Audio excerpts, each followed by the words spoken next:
I have a friend called Butita. We have observed that ugali in itself, at whatever time he eats it, it acts as a sedative. He has to pass out immediately after. Like we all, akimaliza, he pushes the plate out. In fact, if someone was to spike his drink, I wouldn't even encourage it. But yet ugali, he will pass out. Does that mean there's a problem with him? There's a problem with that maize. First of all, he's eating the white ugali, Sindio? Yes. He's eating that ugali. But I think it's whichever ugali. No, but okay. So again, to remove the guesswork, this is where we need to remove the guesswork. Imagine living all your life avoiding things like drugs and alcohol, only to be killed by food. Na si ati poisoned, just food. So I collapsed one time on the train station, and then the train station, of course, being a black in Germany, they thought I've taken some drugs or whatever it is, and I'm taken into a hospital, which they take all the drug addicts. Just to give this the seriousness it deserves, you are a survivor of something people would say, na alikuwa tu sawa. Yeah. What happened? So true.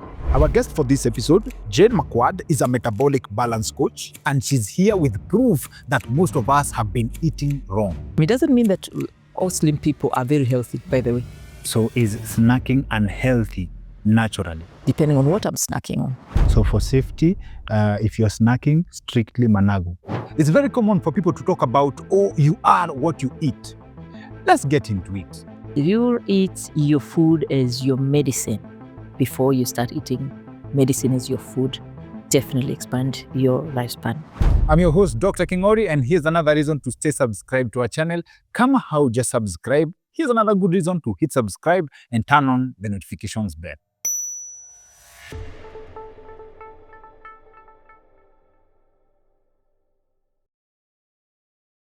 Our conversation is happening at Wojo, a premium co-working space located in Upper Hill, Makiwa Hotel, ilikuwa formerly Crown Plaza. A premium co-working space inamaanisha they have the whole idea ya ofisi for you. So when you need office space, when you have office needs, you don't have to go furnish space, you need address. They can give you all that with flexible contracts, and they have very, very beautiful packages that come with getting a space at Wojo: endless supply of coffee, endless supply of printing material, super fast Wi-Fi, and very, very affordable rates. Consumer it to the quality that you're getting.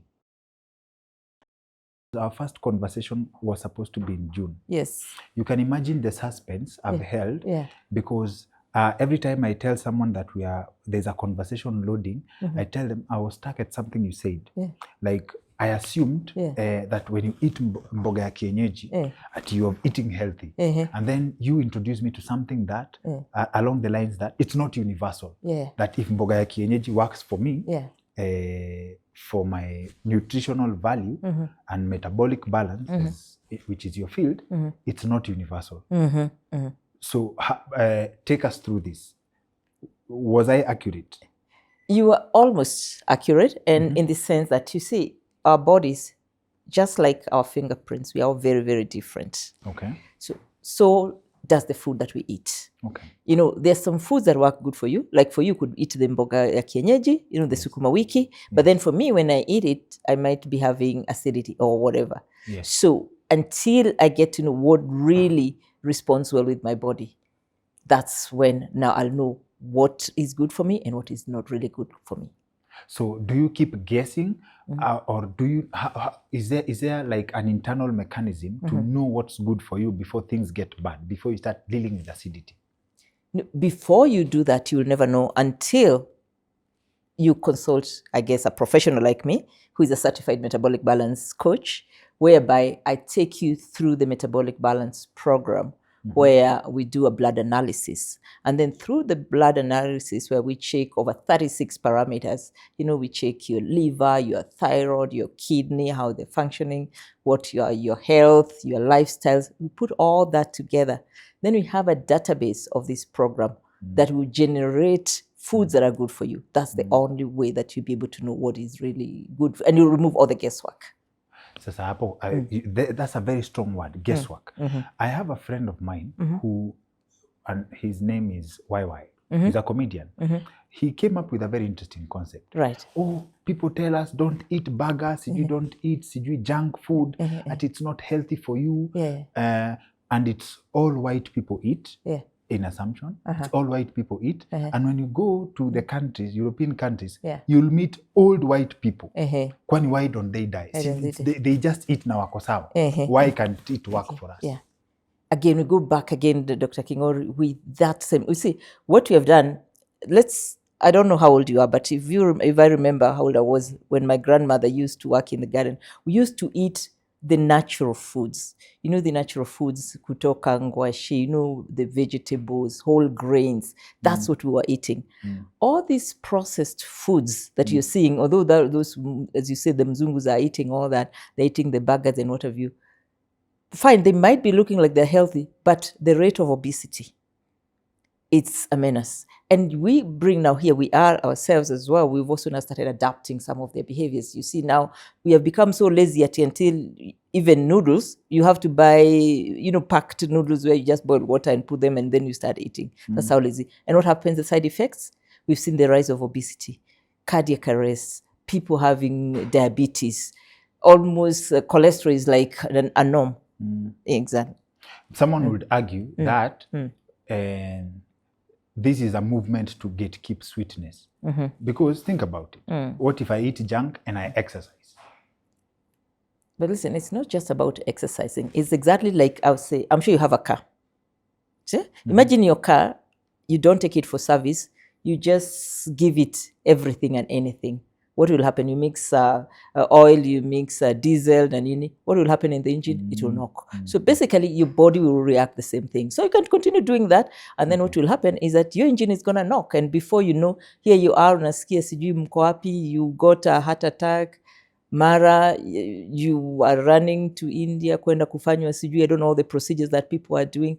All these lifestyle diseases. So going to the gym also would be like running your body on a treadmill or what have you, and you have no energy because you're not giving your body the sufficient nutrients that it needs. Okay. Yeah.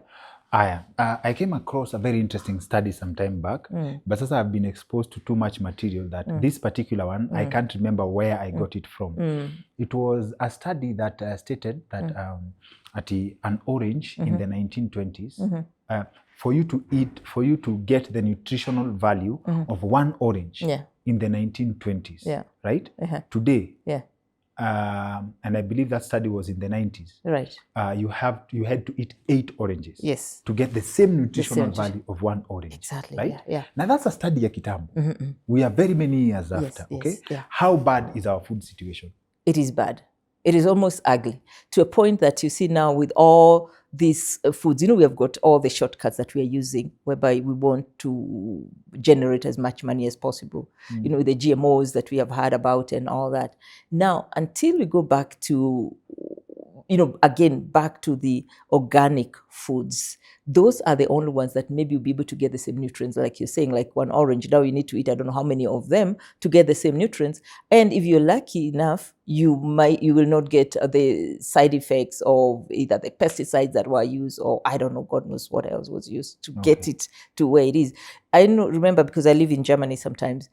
I remember there are times when I would come here to Kenya and then I've bought an apple or an orange.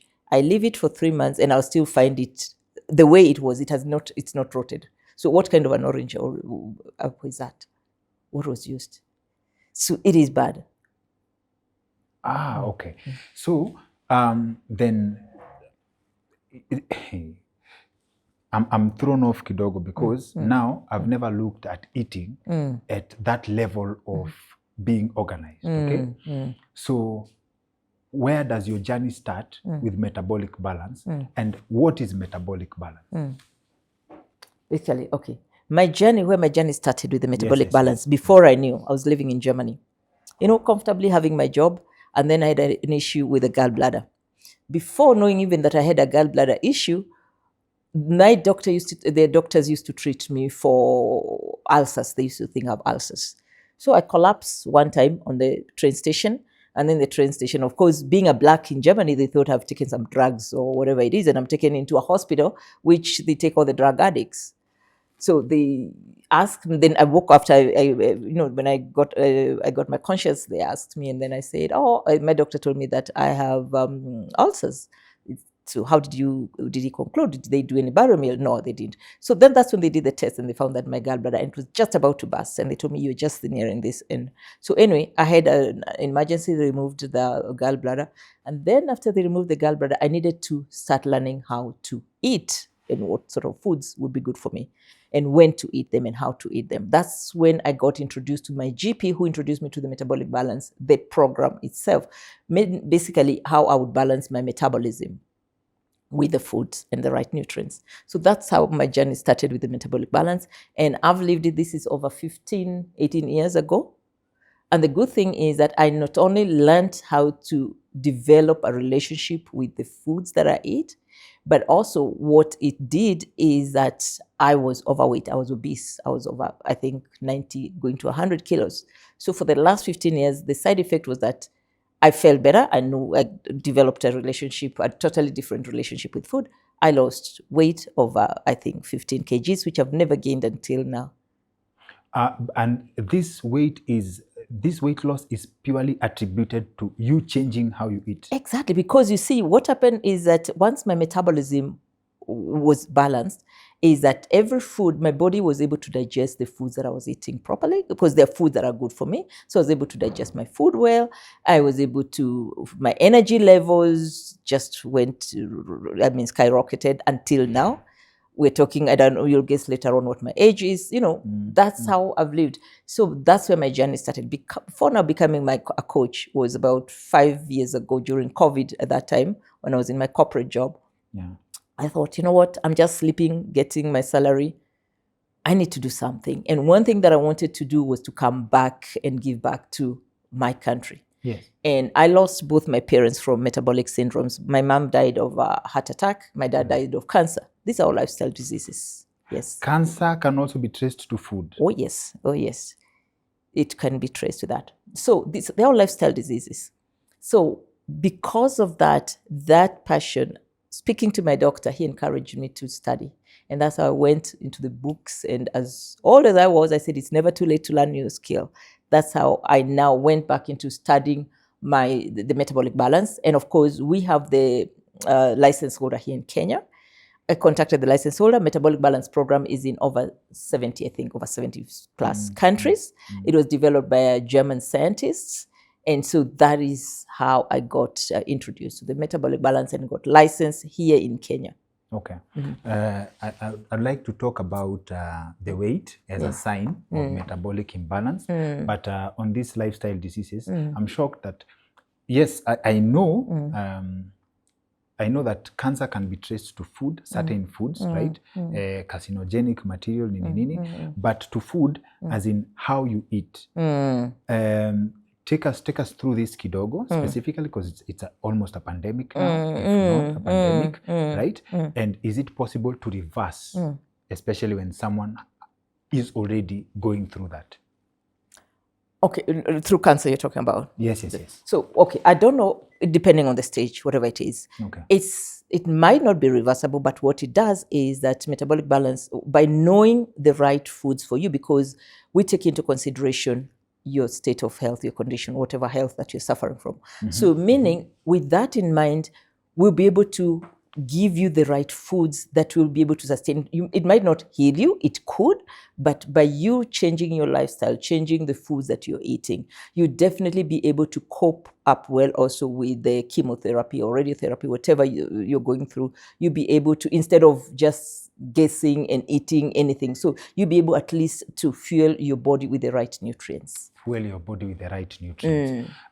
There's a talk recently along over the internet. Of a conversation that if you deny your body sugar, you kill cancer cells. Yes. If you fast, you kill cancer cells. Yes. How true is this, and how does it work? I could almost attest to that because going back again to this program, because what it trains is that one of the things that I lost myself, I had a sweet tooth And living in Germany, cakes, Germans eat a lot of cakes. I was like, I loved cakes, like I don't know what. So with the sweet and sugar, when you're drinking tea, I almost had to put like about 4 or 5 spoons of sugar. So what it did by, once you're eating the right foods that are good for you, because you're having the right fruits, you're having the right vegetables, so meaning you're already getting the right sugars. I totally lost. I cannot have coffee with sugar. I can't have tea with sugar. So you lose that. So again, going back again to the sugar, you reduce your sugar completely.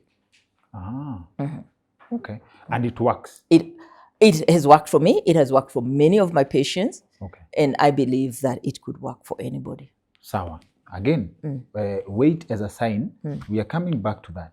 But still on this, there's another thing going around of a conversation around our bodies were not meant to eat. It's a video circulated a lot. Our bodies were not meant to have 3 meals a day. Yeah. And so you need to give the digestive system a rest. It's very, very active. You're putting a lot of wear and tear on the digestive system. Right? Is this also a thing beyond just what you eat? How you eat in terms of the frequency?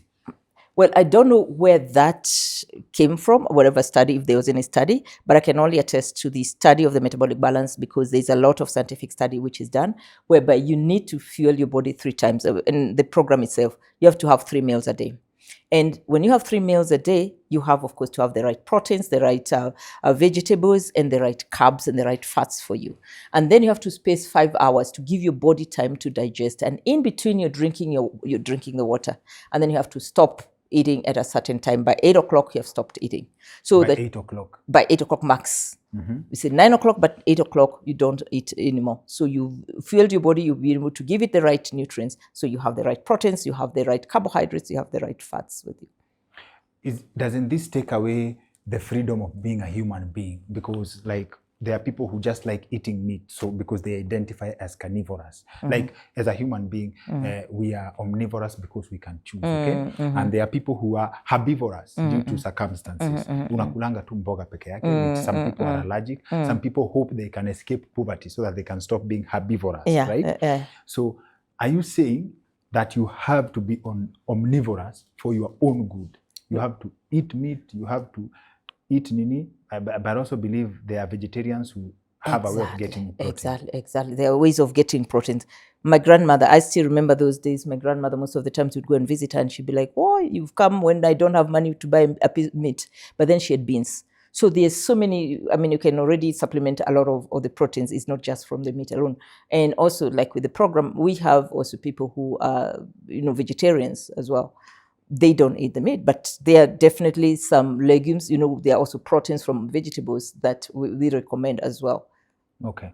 So now, what you are an advocate for breakfast, lunch, supper, or Yes. these 3 meals there's no particular set order. Like you can, if you can eat both in the all of the 3 meals in the afternoon, or you have to adhere to the first meal, lunch, and then supper.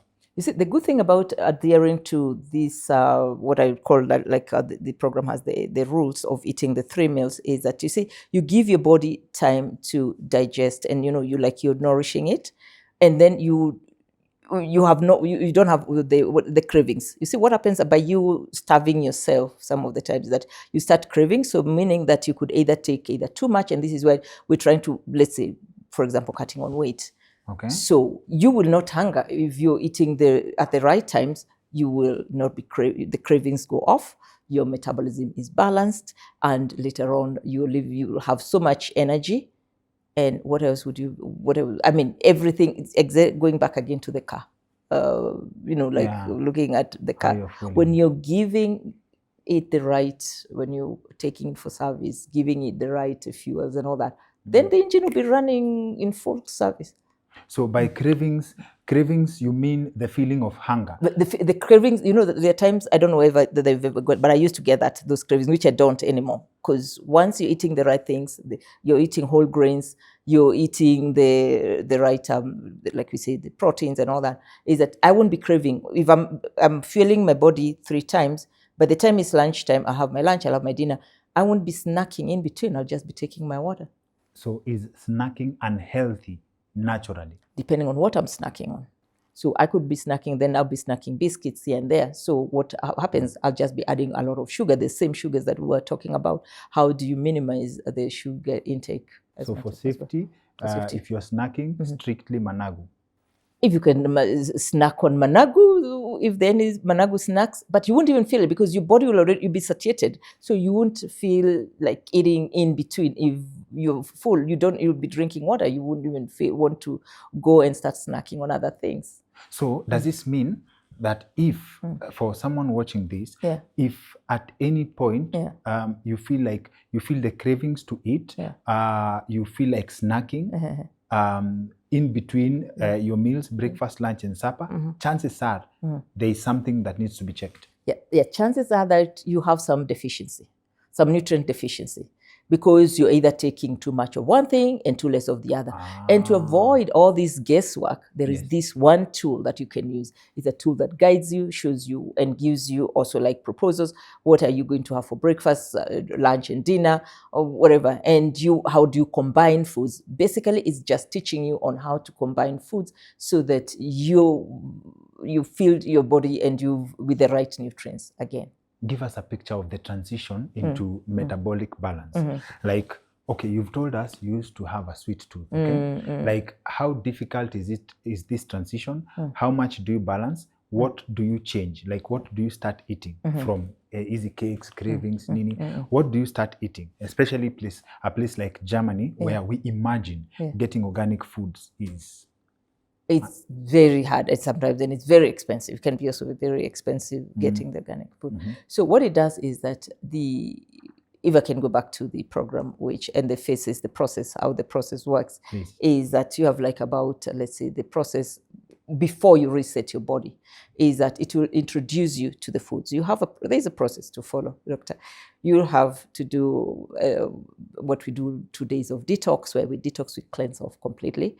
And then from that, then we go into 14 days. During these 14 days, we'll have, after we get your blood results and we've entered the database, we have your plan. You follow these 14 days strictly on the foods that are there. That's where the magic works, because that's where you reset your body, and then it gets used to to the foods that are already there.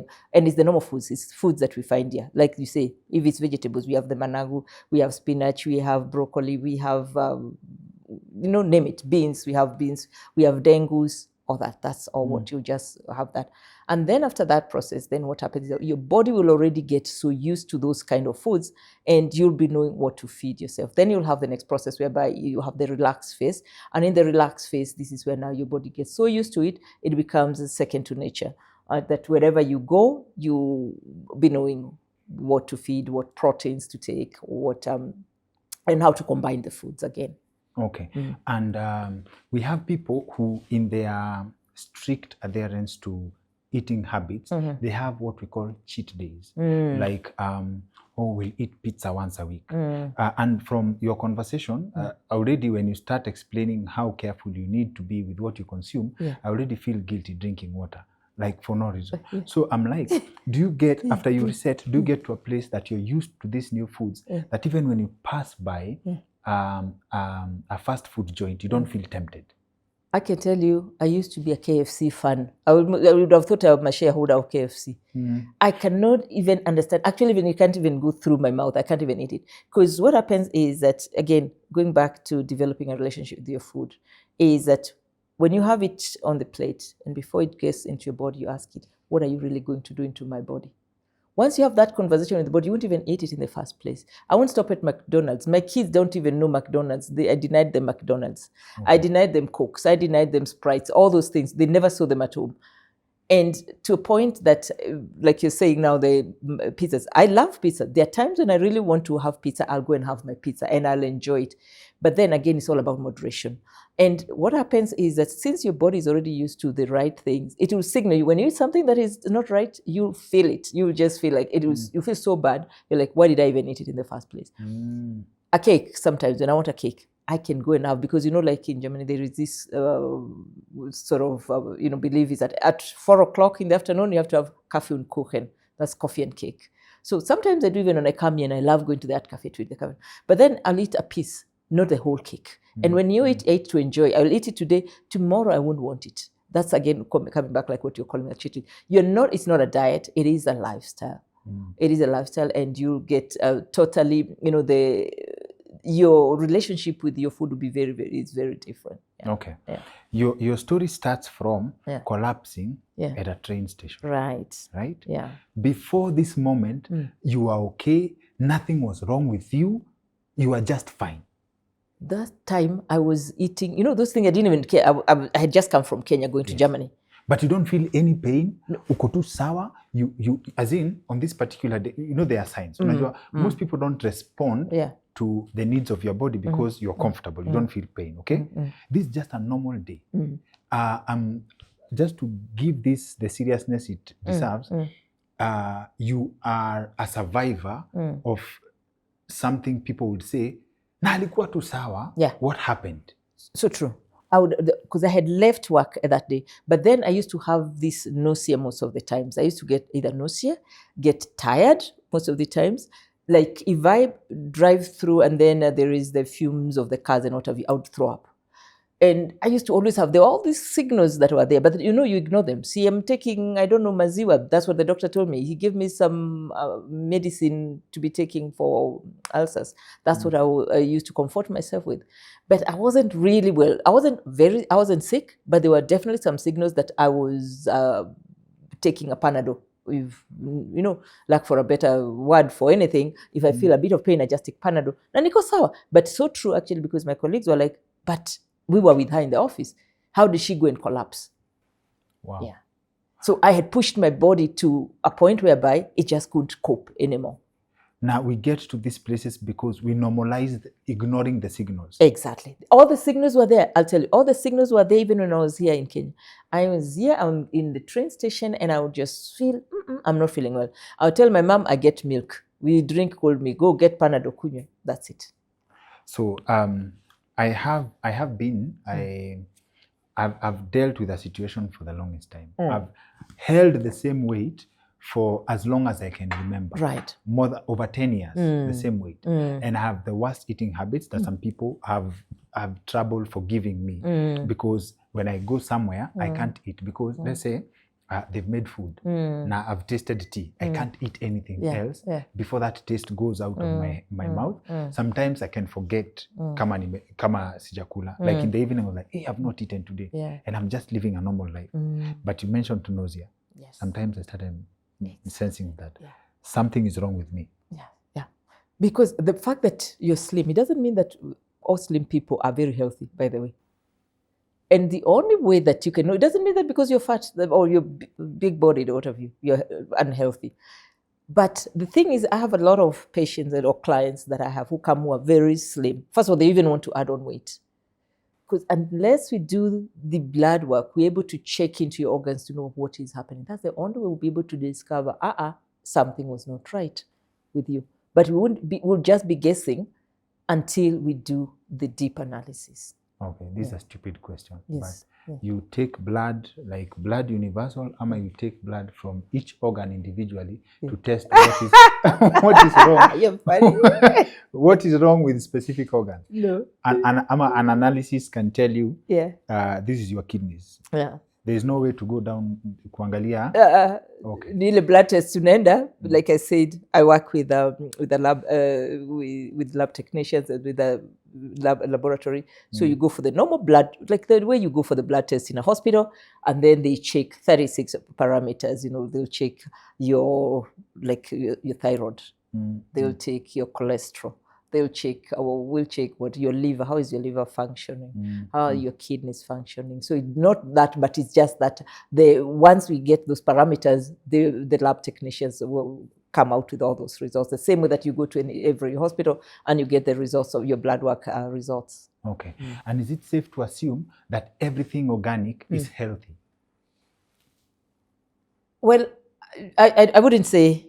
I don't know what depending on what is, like everything organic. But given from my experience is the best way would be to eat the natural, like the local sourced foods, whatever is growing locally.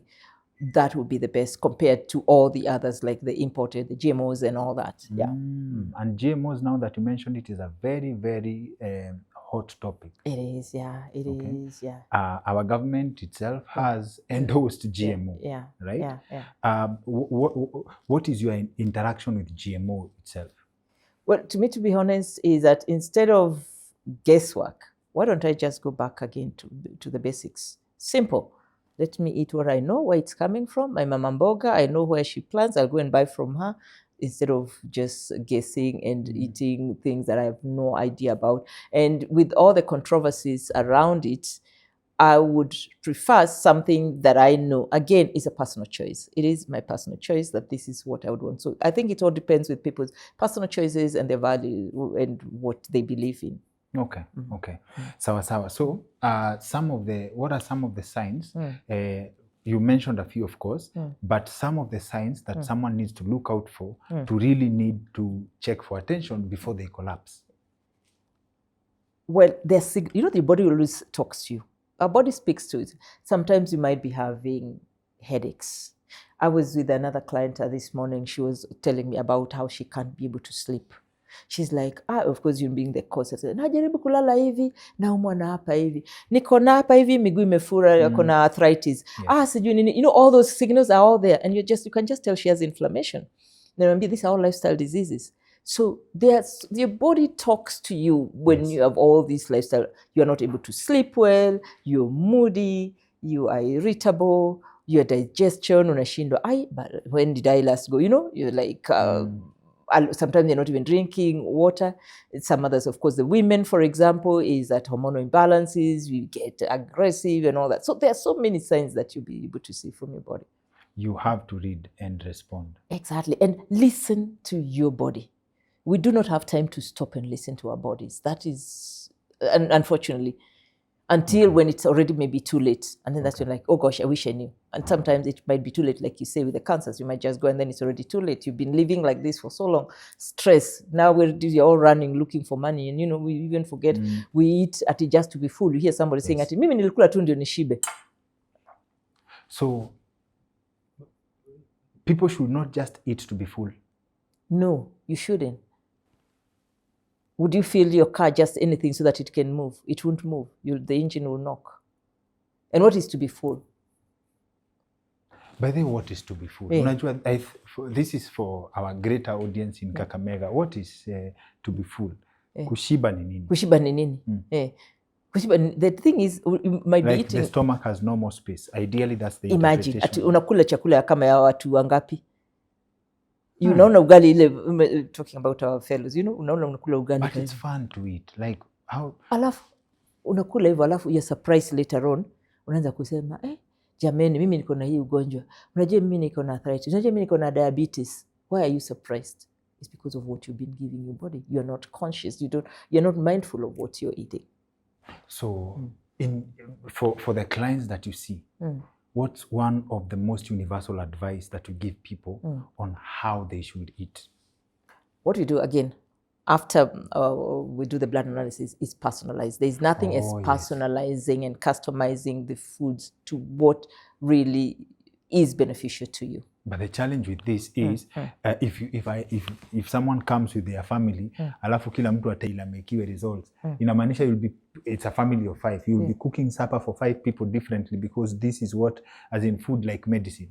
No. That's not the case, because you see what happens, all of you'll all get kama ni vegetables. Si utapata plan yako. You have your plan and it tells you what vegetables you have. You can select from there what you have in common. Most likely you'll all have things that are in common. Kama leo tutasema, okay, we all have sukuma wiki, or we all have cabbages. We are going to do cabbage, and then instead of eating the white ugali, we'll eat the brown ugali instead, because which is whole grain. And then for the fast, badala kupika na kimbo na nini, we are going to look for the less saturated. We are going to use either what is it called, this olive oil, or like the liquid oil, instead of using the saturated fats. So you'll be able to choose among whatever you can be able to combine, and then you come up with that. That's what we do with our family as well. Okay. So can you authoritatively confirm, this is a long shot, but either way, it's the same conclusion. Would you say that by default, there are some people who have committed suicide just because they were eating the wrong way? Yes, it has killed you. When you have diabetes, when you're dying of diabetes, when you're having heart attack, obesity, when you're dying because you have already, your body is carrying just too many kilos than it is supposed to be carrying. Aren't you already committing suicide? That's a very touchy subject. Yeah. That's a very touchy subject, diabetes. Yes. What is your understanding of diabetes? You see, the diabetes, the understanding of it, you see, again, it's a lifestyle disease. It is a lifestyle disease as well. Okay. And it is, like spiking up your sugars. This, again, we get back again to this. It will teach you what are the right foods, what are you going to eat, and the portioning as well. On top of that, also the exercising, because you cannot live a life whereby you're just sleeping and eating and not working out. Yes. Yeah. So portioning is also a thing. Portioning is a thing when you're eating and how you're eating and what you're eating. So what's the science of portioning? The science of portioning is based on like your body weight. From the body weight, we'll be able to, when we're generating your plan, we'll be able to know how much amount is good for you. So we'll be able to know what portions you'll take of proteins, of the good fats, and of the right carbohydrates. Yeah. So there's a natural meal plan that people always have. Yes. Yeah, winging it. Where Yeah. we talk of, we ate ugali lunch, we can't eat ugali supper. Yeah. And we have our brothers from Western Kenya who eating rice at night is like going to bed hungry. Yeah. Okay? Yeah. This is not an accurate way of... Yeah. Okay. In this sense, people who eat based on what is available. Yes. Exactly. Can you use what you have to achieve the healthy standards? Yes, you can, but as long as you know how to combine it. Combine it correctly. Combine it and portion it well. This is designer eating now. Exactly, the designer kind of eating. Let me tell you, you're laughing about that designer eating, but the long term, I can tell you at my age, I can attest the benefits that I have, the energy that I have. Like you said, you're eating so much ugali. Hauendi kazi, unaenda tu kulala. Just imagine what you've done to your body. You didn't go to work out. You just ate all that and then went and slept. Okay. Even your digestion, how will it take place when you're just sleeping with all the amount of food? Like for me now, and thank God, okay, it was a blessing in this case of not having the gallbladder. I can't eat after 8 because I'll feel so sick. I wouldn't even be able to go to bed. So meaning I just get disciplined is that I must finish eating my food because otherwise my body will just go, I'll choke at night or something like that. Okay. Yeah. And this is not even a joke. Please help me diagnose my friend publicly. I have a friend called Butita. We have observed that ugali in itself, at whatever time he eats it, it acts as a sedative. He has to pass out immediately after. Like we all know, akimaliza, he pushes the plate out. In fact, if someone was to spike his drink, I wouldn't even encourage them. Mpatie tu ugali, he will pass out. Does that mean there's a problem with him? Exactly, there's a problem with that maize. First of all, he's eating the white ugali, Cindy. Yes. He's eating that ugali. Whatever. But I think it's whichever ugali. No, but okay. So again, to remove the guesswork, this is where we need to remove the guesswork. If you bring him to me, trust me, he'll never pass out. We'll be able to know what are those things. What is even making him pass out? Maybe it's not even that ugali. We don't know. It could be some other things. It's okay when he eats other things, it's fine. But ugali, out. Then why is he eating it even in the first place? You see, because he's from Western. Hata kama kiwa Western, jameni. It's cultural. Hebu mwambie akuje tuonane, nimsaidie. Wow. Mtume kwangu akuje tuonane, and I trust you in less than 90 days, that passing out, he'll see changes. He'll be able to remove the guesswork. Atajua ni nini atakuwa na hiyo kaugali. Maybe hata it's also the portioning. I don't know how much does he eat na nakula saa ngapi. I think I don't know. I think ugali has like cocaine effect on him. I think unga is literally interpreted. He passes out. Anyway, akutana na ugali, he has to go to sleep. In fact, if even we were doing, there was a time we used to watch movies together. Akipewa ugali, we just count him down. Like he's going out. Natarudi amke ama atafanya nini after that? Ataamka, but he goes to sleep. But why would you do that? Why would you, like we say, this body is a temple of God. Why do we treat it like a dustbin? Even dustbin nowadays, the environments are showing us how to separate the garbage. Can we learn how to separate whatever we are putting in our bodies? What goes in your body? What goes into your body? Sawa. So I'm interested in how much we already know that you can poison yourself Yes. with food that has Yes. no poison. Yes. You can commit suicide by just how you eat Exactly. And how you and your lifestyle. and your lifestyle. But then again, there are other, I don't know, controversial areas, kama something called H. pylori, right? It's being touted. Kwanza, there's where someone close to me alienda kuangaliwa H. pylori, and that's how I knew how expensive this is. Okay, so when you go, the kit is very expensive, but there are people who say it's actually one of the theories that I've come across is that everybody has the H. pylori thing, but it takes certain things to activate it. Okay, I think it's something along gut health. Yeah, exactly. Yeah. And how much do people suffer for not knowing, and how true? Unajua pia watu wa medicine actually practitioners, they're very very what's the word? They are very very strict on what people say, especially about diseases. Right. I saw someone on Twitter saying they were criticizing someone for the things they said. I think it's Amerix. Right. There's a gentleman anaitwa Amerix. So Amerix has been touting, he's been selling, he's been pushing the agenda that of eating healthy, right?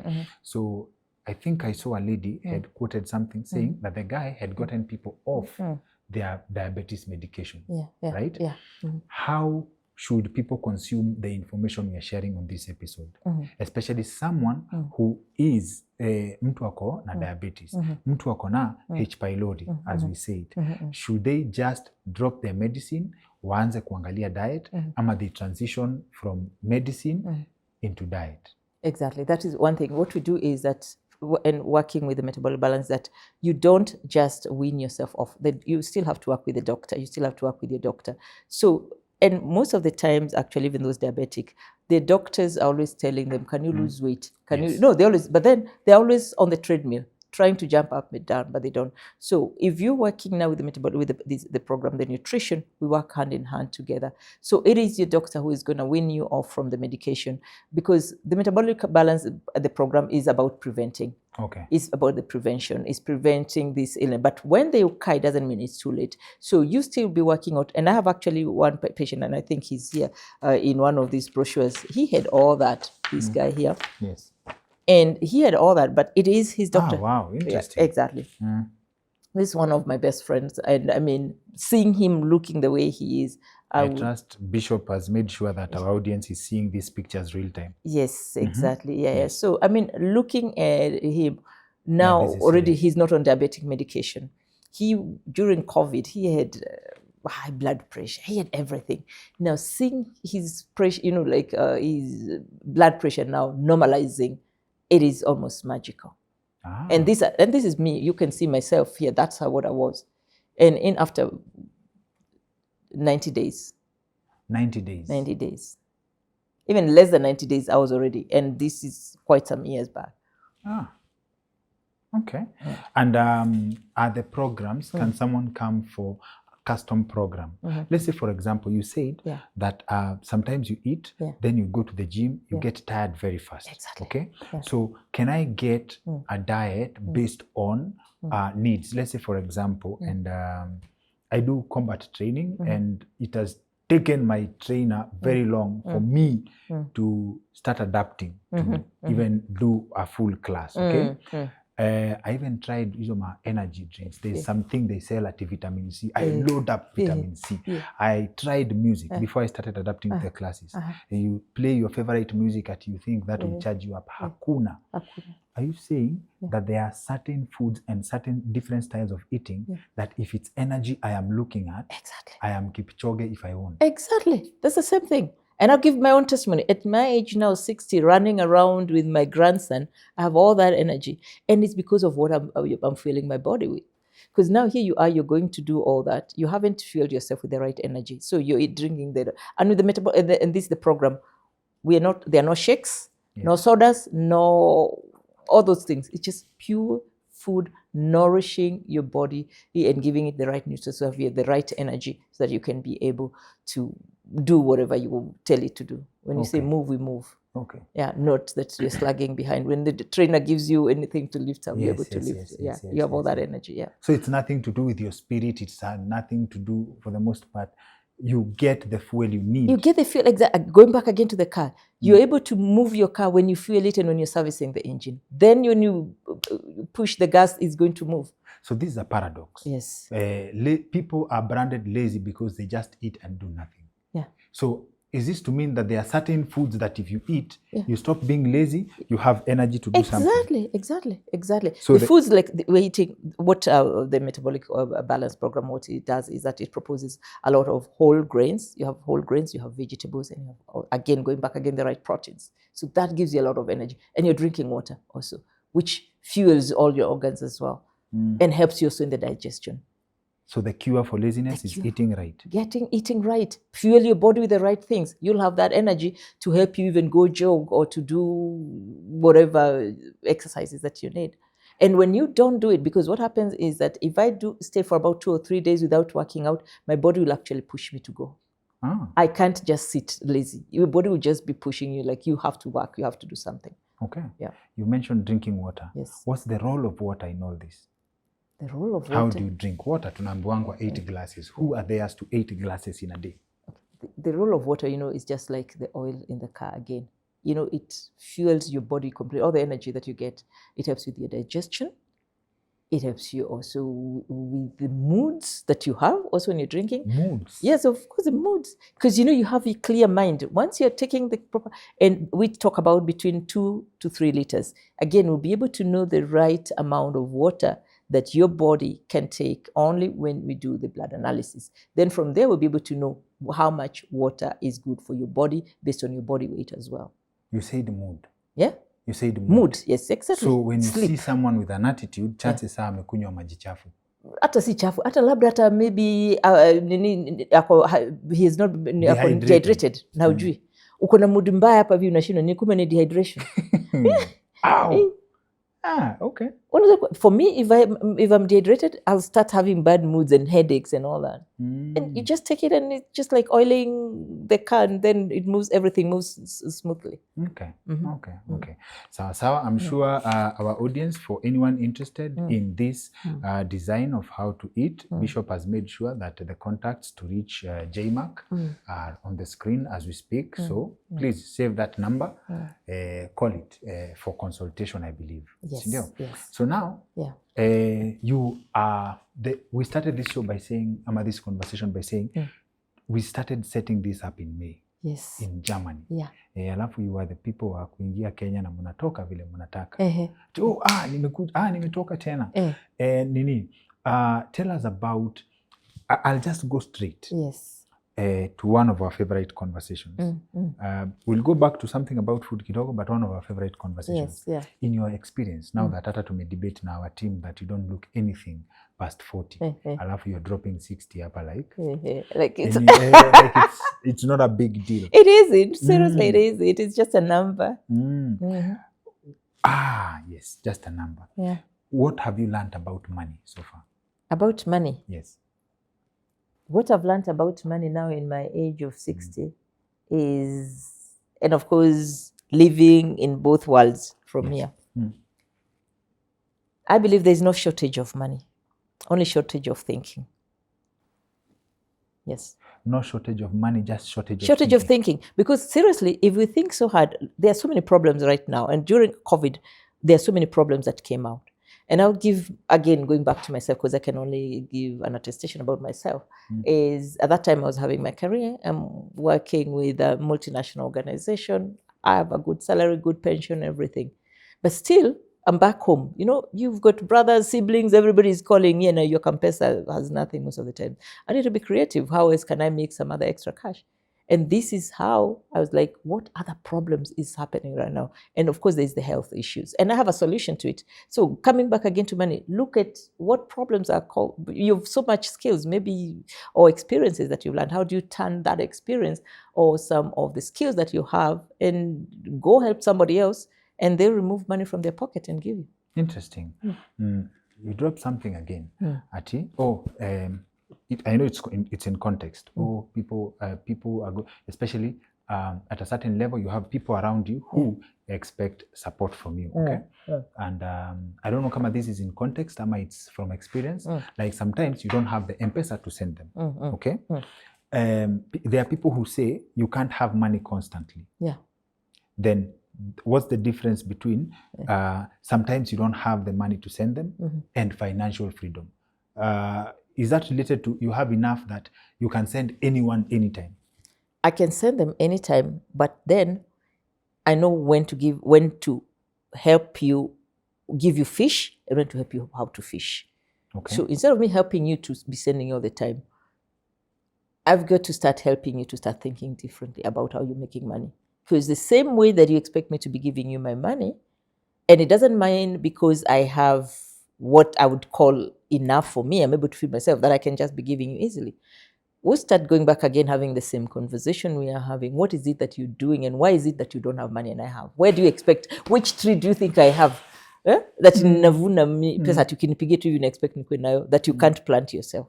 That's a strong question. Why do you think you don't have money and I have? Exactly. What is it that I'm doing? Just ask yourself, what is it that I'm doing that you can't do yourself? How do you separate this from, they call it survivor bias, like, and it happens to everybody. Like, I'm investigating the relationship between chance and equal opportunity. Right? When we get to certain levels, we feel like the people who don't have, someone who gets to a certain level feels like someone who doesn't have is because they are lazy, but chances are it's because of opportunity. Like, when you look at your map, are there things that you could have done that you would have ended up in the situation of not having? Yes. Or it's universal for everybody to have? Definitely. I would, if I did not save myself, and I'm not ashamed to even say this as a survivor of domestic violence, if I did not run away from that situation, two things: I would either have been dead now, or I've been in jail, or maimed, or I don't know, whatever would have happened, or I would be begging, whatever. But I had to rescue myself. And the minute I realized and I said, Jane, you are your own rescue. So between me and God, I go on my knees and I tell God, this is what I want. And somehow I managed to find a way. But you need to, like what they say sometimes, ujitume. Kama ni kujituma kazi, ujitume. If it is volunteering, I'll go and volunteer. And from that volunteering, somebody will be able to sympathize with me, or somebody will be able to help me. Do you believe there is equal opportunity for anyone out there to make it? And what makes the difference between someone who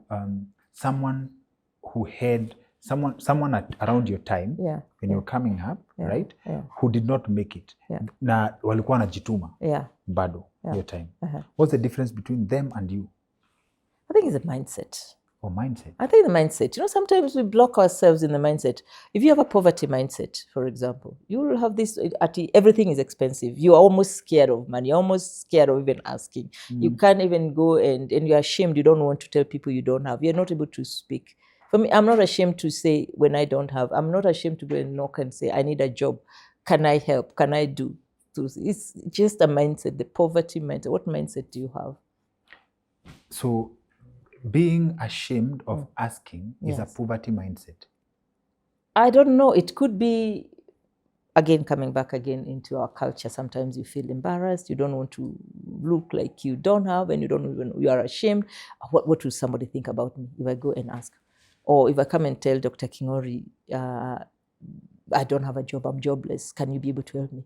The person may ask, why do I have and you don't? Exactly. No, I might ask, maybe you know somebody else whom you can connect me with.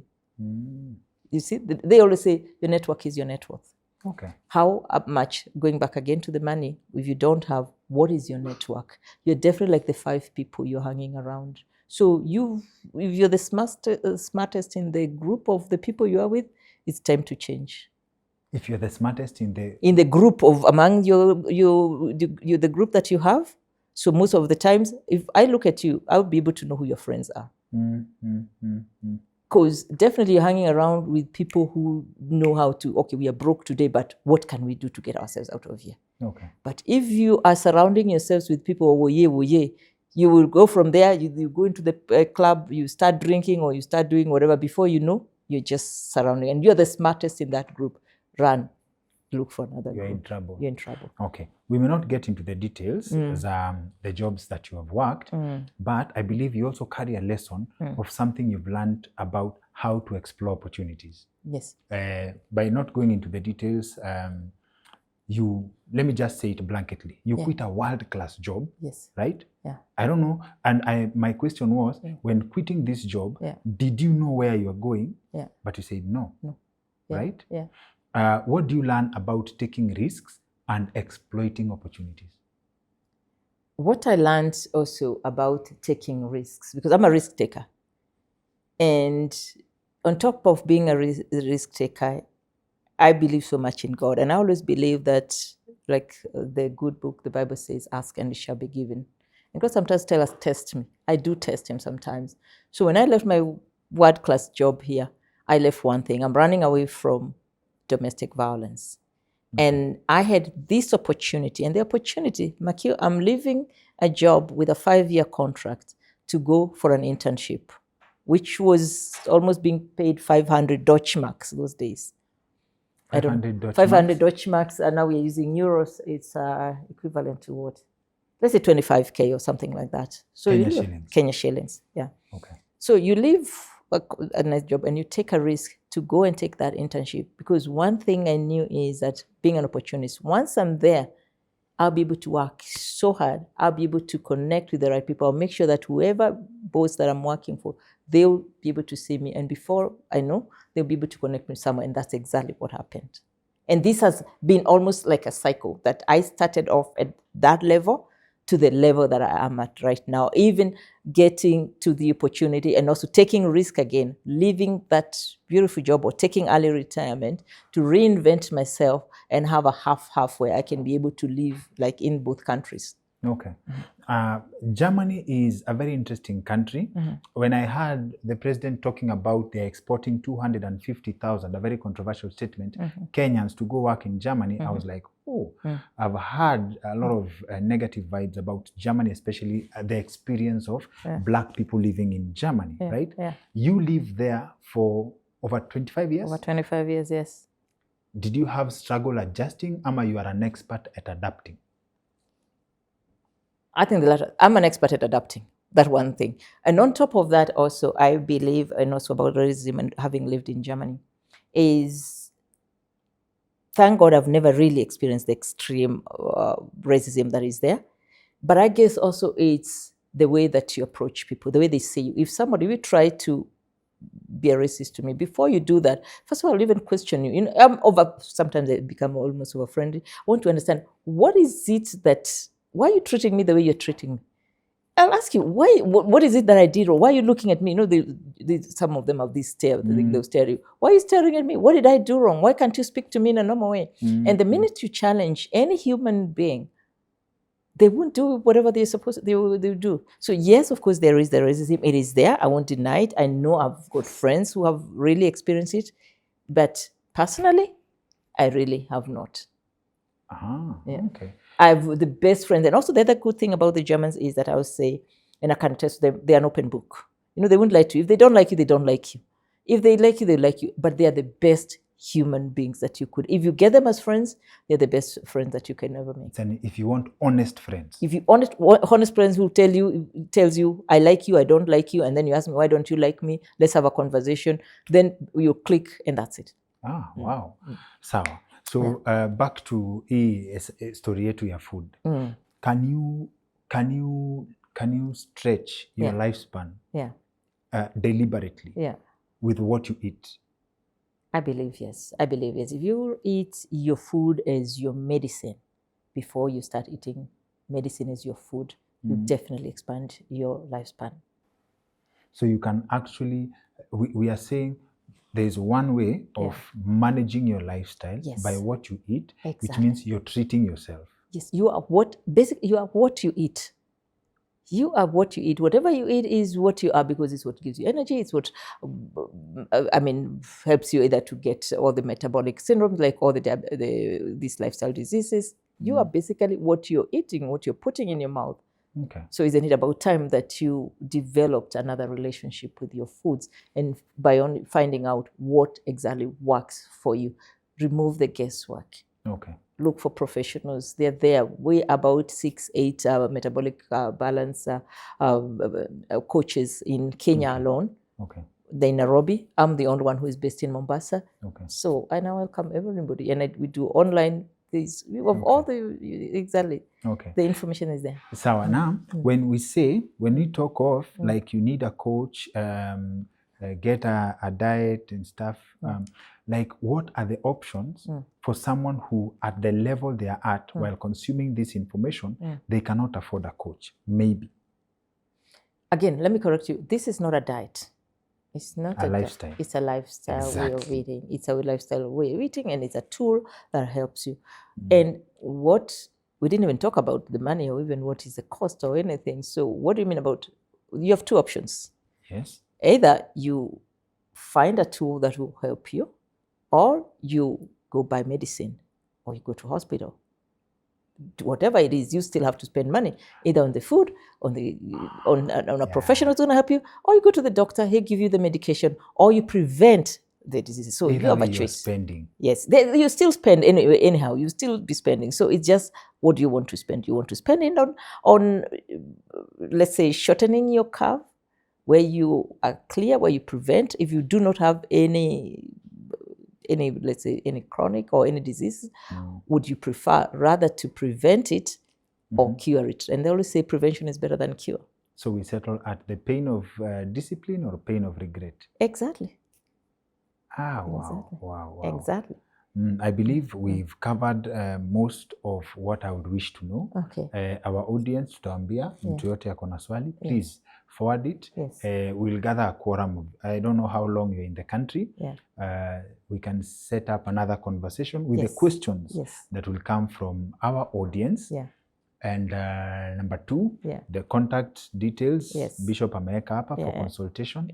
I hope hawajasikia Germany 25 years alafu it scares them based on how much it would cost for them to afford a coach.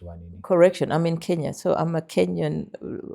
Now that we got this dual, we have the option to become dual citizens. So I'm a Kenyan, although I lived in Germany, so I'm only bringing back that, like the skills that I've learned there.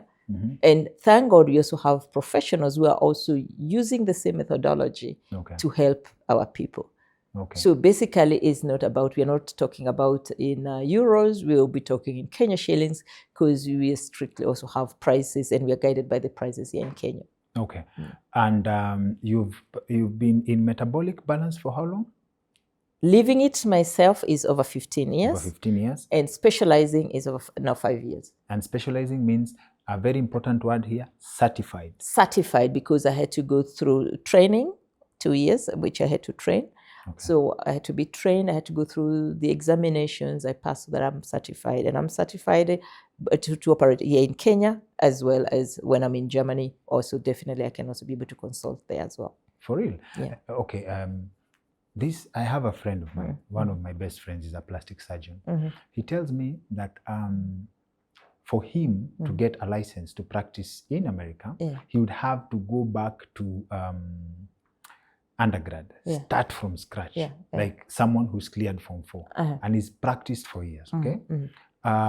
Does it mean that the rules for Germany are lenient kidogo? Ama you having lived there for 25 years helps? Ama your certification started from there? No, my certification started in Kenya. And they allow you to practice in Germany? The only thing I can practice is under a doctor. I can work in collaboration with some doctors there.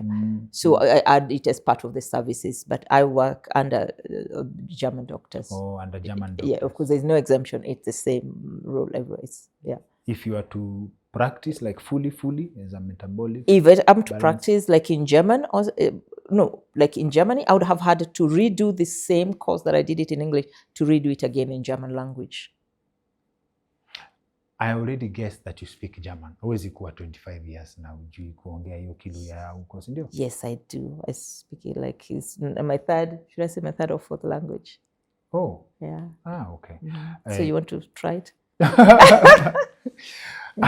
Okay. So na hii uzee pia, Yeah. like aging, there's a role of food in aging pia, because we have naturally guessed your age at 20 years less. Yes. This is also attributed to what you eat.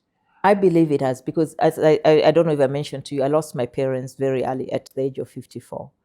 So I wish I knew what I know today. Maybe I could have helped my mom. I could have helped maybe my dad. And they didn't have to die at such early age. Because looking at it, there were lifestyle diseases. My dad used to consume meat like, I don't know, na kitambi ilikuwa ni pale.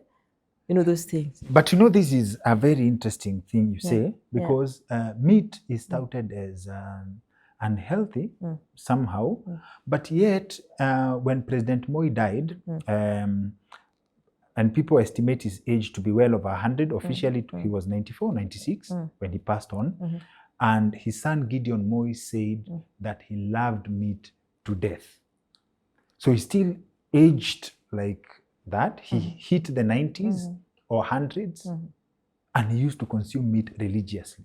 But it's all about moderation. How much? There are cultures, in fact, I can say universally, African cultures have this obsession with fat babies. Yes. Like when you have fat babies, they consider them healthy. Yeah. There's this thing, pictures that go around social medias of how African moms feed their kids na uji, like porridge. Like they block the nini and then they pour porridge up during year. As in, there is a general concept of as much as possible needs to go in. Okay? Yeah. So this goes along with something you said, like people don't know what satiated means. Yeah. Like what's the proper way to feed a baby? What's the proper way to eat? This is enough. Away from portioning. Yeah, exactly. Coming back to the issue, and especially of the obesity, you see the people that are obese, sometimes you wonder, why do they just keep on growing fat? You know, like also, because they don't have the signals, you know, like maybe for you, you know, after you eat, you feel like you're satiated. But the more obese, it's like just pouring in, you know, like water in a bucket that is just flowing. So they just pour in and in and in and in. They don't know when to stop. Okay. Yeah.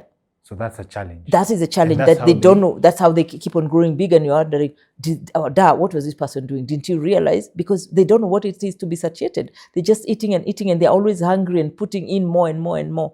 But once once your metabolism is balanced, you'll be able to know when you're satiated, and you won't be feeding in more than actually the portioning that is recommended for you. And can they balance their metabolism by starving themselves? Like, yes, as much as your body still is asking for more, you just stop yourself by force. But how do they don't even feel it. Until now they seek professional help. That's why they need to seek professional help to start now, adapting from those habits and start introducing them now to the right way of eating the right food so that they can feel satiated. Asante sana for sharing your knowledge with us. Thank you. I have benefited personally immensely, and by extension our audience. Yeah. And thank you for sparing your time to actually come share your knowledge with us.